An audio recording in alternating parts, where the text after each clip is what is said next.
அவனிதனிலே பிறந்து மதலை எனவே தவழ்ந்து அழகு பெறவே நடந்து இளையோனாய் அருமழலையே மிகுந்து குதலை மொழியே புகன்று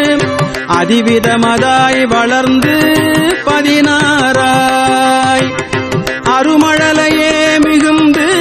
குதலை மொழியே புகன்று அதிவிதமதாய் வளர்ந்து 16 சிவகலைகள் ஆகமங்கள் மிகவும் வரை ஓதும் அன்பர்